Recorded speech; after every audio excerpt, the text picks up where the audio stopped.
On this episode of The Lawyer You Know, we're going to be breaking down what options the citizens of Texas have with dealing with the damage done by what Biden is calling a major disaster. Freezing cold temperatures hit Texas and they were not ready for it. They weren't ready for those cold temperatures and busted pipes and water shortages and power outages and people dying from dehydration and those freezing cold temperatures. They weren't ready for the 14.9 million people that had water disruptions, 7.9 million people that were told to boil their water before using it. The utility bills were skyrocketing. Price gouging was taking place. They couldn't find water and essentials at any store for any reasonable price. So now they're dealing with all this damage and destruction and they don't know what to do. So what can these citizens of Texas do? The first thing that everyone should try to do is file a claim with their insurance. Whether it's renter's insurance or homeowner's insurance, you should have that in place to protect your real property, meaning your house or your apartment, and your personal belongings inside. You file that claim and hopefully the insurance companies do what they should and pay those claims.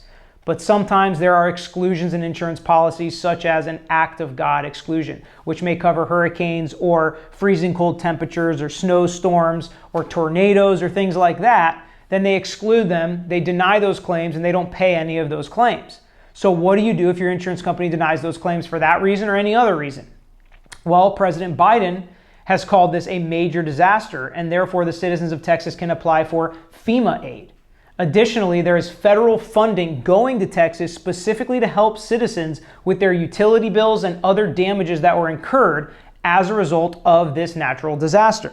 And lastly, if your insurance company won't pay and you're dealing with skyrocketing utility bills and water bills and electric bills, you're dealing with price gouging and people taking advantage of the situation, or if you've had a loved one die because the state was not properly ready to deal with this type of an emergency on this scale with the rolling power outages and everything else that happened, then there's only one thing left to do, and that's file a lawsuit. So you need to call a lawyer and see if they can help you get these damages paid for the people that caused these damages. There's already been class action lawsuits filed because of the skyrocketing utility bills, up to $1 billion in relief that's being asked for at this point. There have been wrongful death lawsuits filed, and there will be more and more property damage lawsuits filed for insurance companies that deny and refuse to pay these claims for the insurance that should cover the real property and the personal property that was damaged as a result of these freezing cold temperatures, these water shortages, and these power outages. So if you're looking for what type of lawyer you could get in these situations, you should contact either a class action lawsuit lawyer, a property damage lawyer, or a wrongful death lawyer. Those are all specialties that certain lawyers handle and other lawyers don't. So make sure you find a lawyer that specializes in what you need.